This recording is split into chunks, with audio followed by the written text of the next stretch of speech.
Thank you so much for being here. I really, really appreciate it. It's so important for us to talk about these ideas. My name is Cox. I'm going to speak to you about how we can build computer systems to foster human intellect, solidarity, and freedom. I was thinking earlier about the fact that we're living in a pivotal time right now. And then I thought to myself, what does that mean? Isn't it always a pivotal time? And then I realized that, in fact, there are pivotal times. And those times are when the people at the top and the people in charge of our corporations and our systems and our institutions are asleep at the wheel. And I think that it's true that we're living in such a time right now. Now, quick poll. Am I getting a bit of an echo right now on my speech, or is that just me? We're going to have an hour for you. Got it. You're good. Okay. So, Let me start with a quote from Douglas Engelbart. Hands up, who's heard of Douglas Engelbart? Yes, good stuff. And this comes with a health warning. There is general language here. By augmenting man's intellect, we mean increasing the capability of a man to approach a complex problem situation, to gain comprehension to suit his particular needs, and to derive solutions to problems. Augmenting man's intellect in the sense of finding above would warrant full pursuit by an enlightened society if there could be shown a reasonable approach and some plausible benefits. Engelbart was a pioneer in hypertext and human-computer interfaces and much more. And I want you to feel this vision.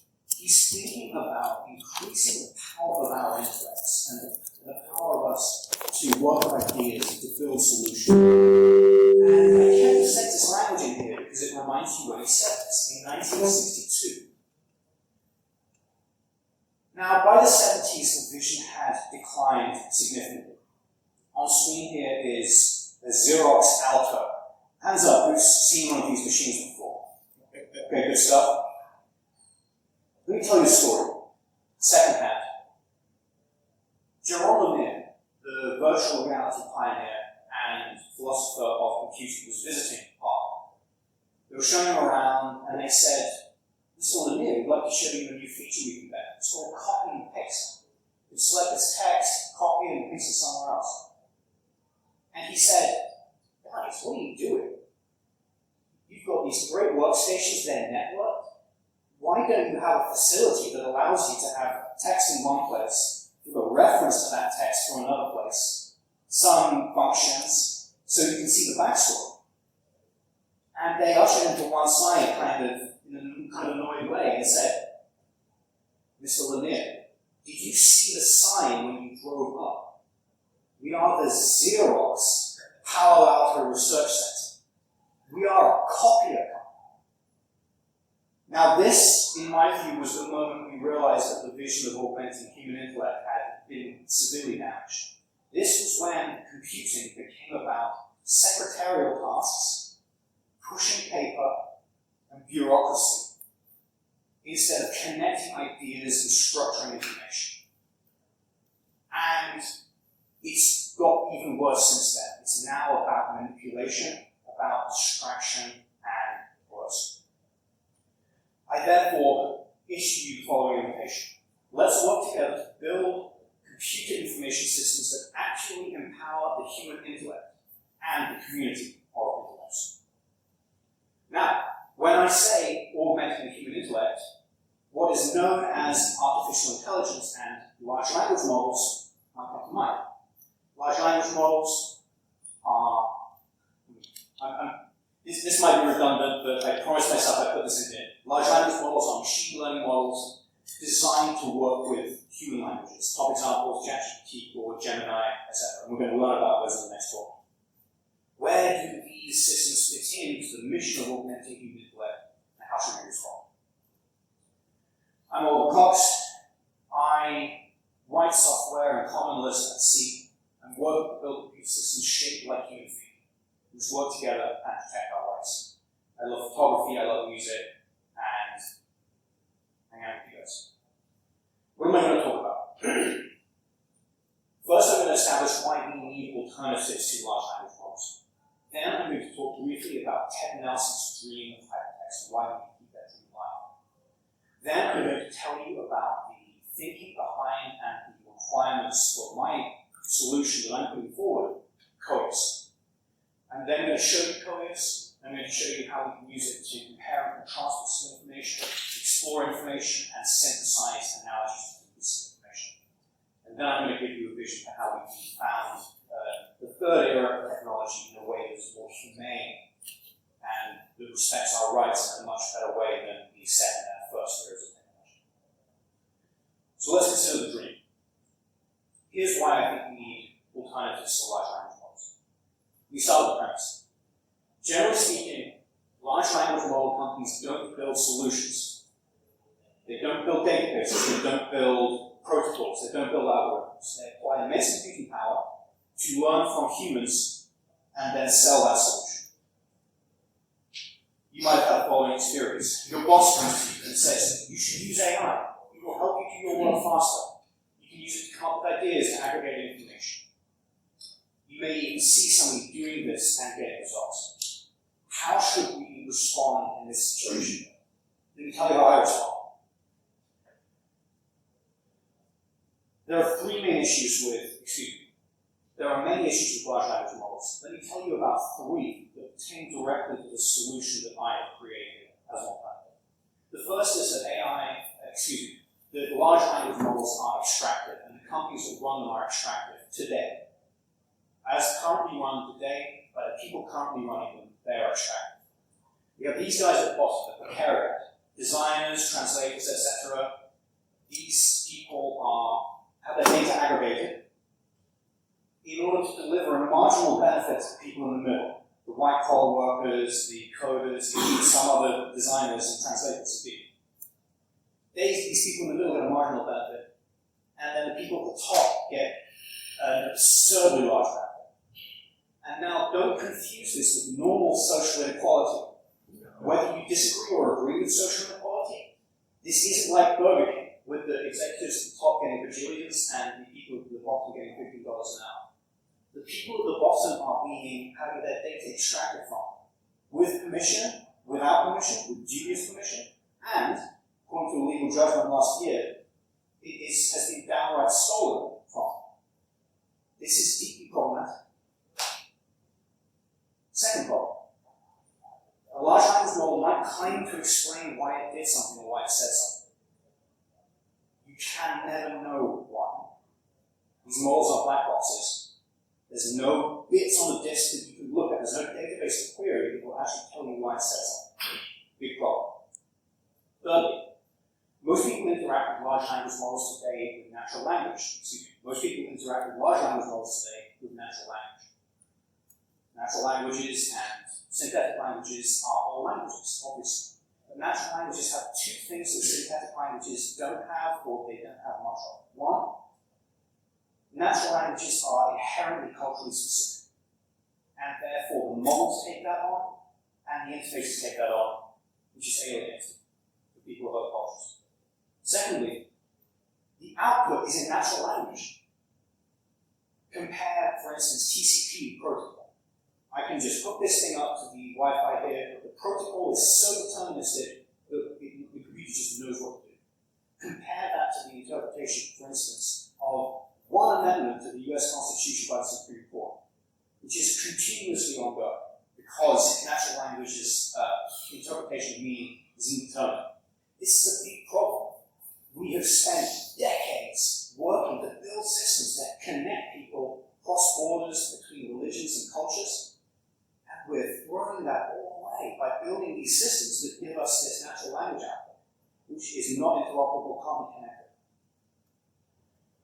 Even if AI and large language models are free from these problems, we still need alternatives. So, back to the premise. Large language model companies come to you with a solution. The solution is based on aggregating data from people and then selling you that, or selling you a system based on that.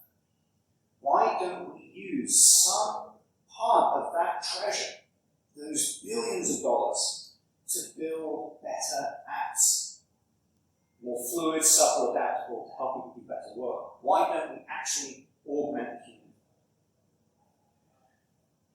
To To understand this vision, we need to talk about technology. Hands up, who's heard of technology? Decent. Ted Nelson figured out much of how the modern world would look in the 1960s. Much of his predictions came true, and to the extent things deviated, it was usually for the worse. He devised what modern personal computing feels like. He came up with the idea of microtransactions. He came up with what is known in modern parlance as word processing. He coined the terms hypertext, hyperlink, and cybercrime. Cybercrime is not caught on, for obvious reasons, but I think that it's an important concept. He defined it as putting things over on people using computers. I recommend a different term, perhaps wirecom, i.e. wire fraud, but not raising to the level of crime that is actionable or people care about. People do this all the time. They push you around, they manipulate you using computers. And it's wrong, and we should stop it. And we need a word for it to gather around in order to put the finger on people, and we need to do something about it. Nelson had a much more humane vision of computing. Links should be connections between pieces of information. They should be visible from both endpoints.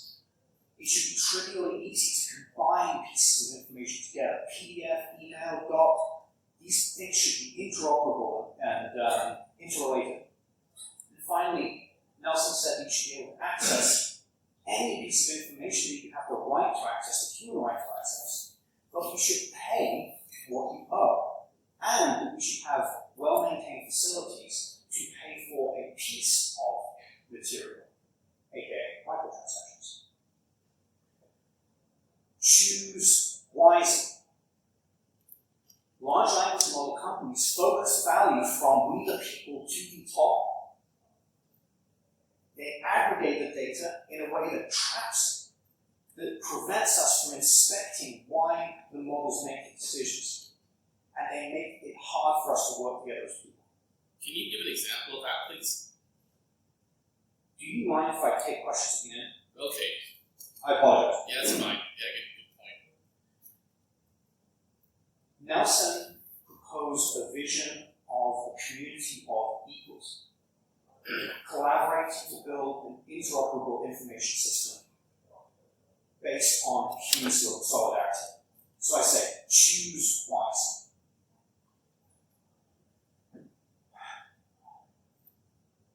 Let me show you what this looks like in practice.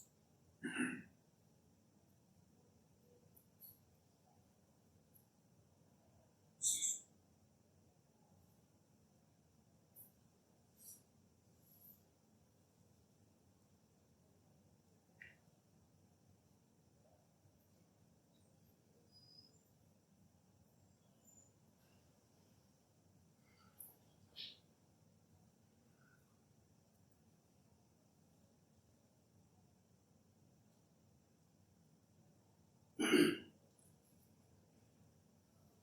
This is my application in Codes. You see on the screen we have two pieces of text. And the piece of text on the left is linked to the piece of text on the right. We've got three links, visible as you can see from both endpoints. And the important detail here is that the relevant pieces of the human concept here that we're dealing with, i.e. literature, words, sentences, and paragraphs, are uniquely identified and visible on screen. So you can see here I selected a word, its type is shown on the left there, the text is shown, and its unique ID is shown. Human concepts, unique human concepts should be uniquely identified. And I can show you here. The second thing we have on the right here is a sentence. The sentence is uniquely identified. You can see on the right there, on the left there, you see its unique ID. You can see its text, and you can see its type. And you can see that Codes knows how to outline the sentence because the container itself is uniquely identified, and it knows what's inside it. So it knows the first word, the last word, and how to draw a line around it. This concept that is is demonstrated on screen here, I call ID isomorphism, i.e. there is a one-to-one correspondence between the idea and the system. Now, let me clear this out and let me show you another example of how we can use this. Hands up who's heard of the British Bill of Rights, 1689? Okay, good. One. I knew we'd get that. I was testing. Quote, that it is the right of the subjects to petition the king, and all commitments and prosecutions for such petitioning are illegal. Does that remind you of that? So, because the word petition is outlined, it has a link. I can open the link, and here we have the US Bill of Rights, 1789. And I've created a link here because the concepts they're petitioning are related. And indeed, the British Bill of Rights influenced the American Bill of Rights in this respect. You can see that religion here is also outlined. We open this link here, it takes us to the Virginia Statute on Religious Freedom, 1777. COIS allows us, thus, to juxtapose and intercompare the relationships between these concepts. Note that in the annotations here, there's no natural language. And if you were a second language English speaker, you would be able to kind of get the picture of what's going on here, even if you couldn't quite understand the text. And the vision here is complete. Whatever you have on screen, let's say I want to get rid of this, I want to click this link here, and that will bring up Constitution of Liberia, 1986. Whatever is on screen, the vision is complete. And as you can see down here, here are my links. 3 links on screen. Each one is uniquely identified, named, and knows what its endpoint is. So that means that when I create information like this, when I arrange information like this, I'm building a substrate of links that I can reuse and reference to build new ideas. Next, I'm going to show you how we can use COIS to explore information. This is a subset of the tree of life. This is a group of animals called Deuterosoma, of which I've included 2 groups. One group is Hemichordata, which contains, for instance, the acorn worms. These are weird sea worms. You don't really learn about them much in biology, but they're fascinating. So you can see, we have an idea isomorphism. The tree of life is a tree, and my hypertext system here allows me to explore the tree of life as a tree. I can keep the article on acorn worms up on the side there, and keep oriented, and I know where I am, and I can explore the tree as a tree, and I can pull up whatever I want. I have the vertebrates up here. Let's say that I want to read about all the vertebrates. I can pull them up. Here they are. I've got 3 articles here: fish, amphibians, and reptiles. But let's say that I just want to open up the article on fish. I can pull it up. And there it is on screen. But note, the article on fish there is the same piece of information as in the larger article. This is what Ted Nelson would have called a transclusion. This is to say that the user should have the right to pull forth whatever they want, as much as they want, as little as they want. Any construct that corresponds to a unique human idea should be uniquely identified, and the user should be able to call it forth on the right times.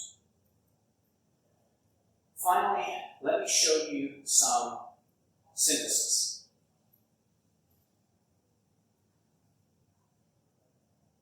This is an article on extracts from 2 articles on ideal gas and on black body radiation. Ideal gas you can think of as, brutally simply, gas in a box, particles in a box. Black body radiation you can think of as radiation in a box, heat in a box. And Albert Einstein looked at these 2 concepts and he said, energy in a box, particles in a box, these two things are governed by similar equations. Maybe energy, maybe radiation is made of particles. And that's how Einstein came up with the modern idea of a photon. And so you can see that I've created a link between these two concepts because they're analogous, and I've pointed to that link from my little bit of text there on Einstein. This is to say that we should be, and Coheus allows you to, build higher level analogies to address your analogies and to synthesize increasingly recursive ideas. And as a reminder, this is all uniquely identified, it's all stored, it's all accessible. Large language models create analogies, large language models make connections between things, but they are trapped in the model. I will answer your question. With Coheus, it's visible and it's stored and it's all uniquely identified. Let me tell you a little bit more about dream.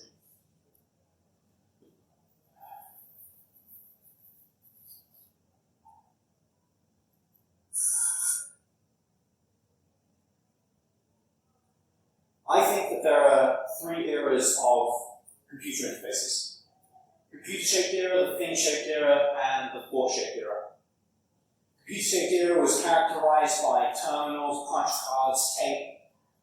Image here is of the IBM 360 front panel where you could flip switches to populate bits in a byte. The thin era started in 1979, roughly coterminous with those ideas coming out of Xerox PARC, but a lot of that was proprietary, so I put it in 1979. The image there is of text editor on a Mac. This is when people said, oh, those people that don't understand computers, they need metaphors, they need trash cans, documents, desktops. This was the beginning of the era when computers, the vision of using computers to augment human intelligence was deprecated, and when computers became about pushing paper and bureaucracy, secretarial tasks. We're moving into the thought-shaped era today. We're transitioning into this era because of large language models. Large language models are helping us. They're helping us because they're reminding people that you don't have to use these nasty, rigid computer systems like Microsoft 360, like Oracle. That you can talk to your computer. That it's actually possible to create interfaces that are self-revealing.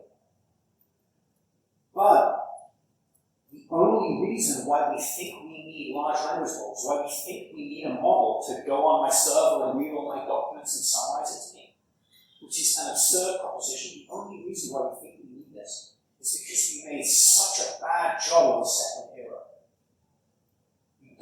The second era didn't need to be this bad, and we don't need hand-holding from these models.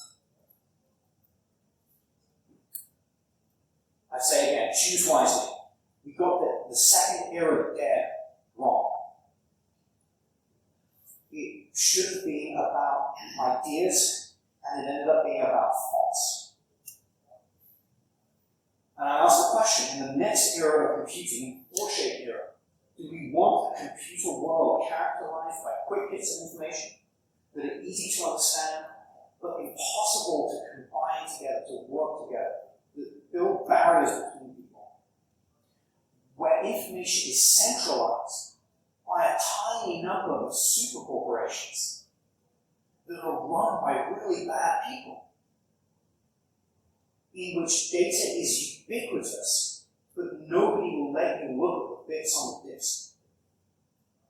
Or do we want to live in a world characterized by collaboration among equals, clarity, and freedom?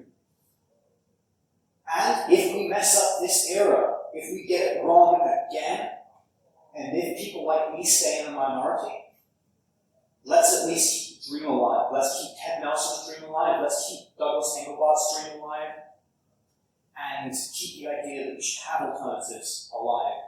And keep this spirit going and don't give up. Either way, let's build great tools. I invite your feedback. Email me. I would love your feedback on this talk. email me, visit my website, subscribe to my newsletter. I will be giving a similar talk to this at the Central Pennsylvania Open Source Conference on March 28th, about which we will learn more later.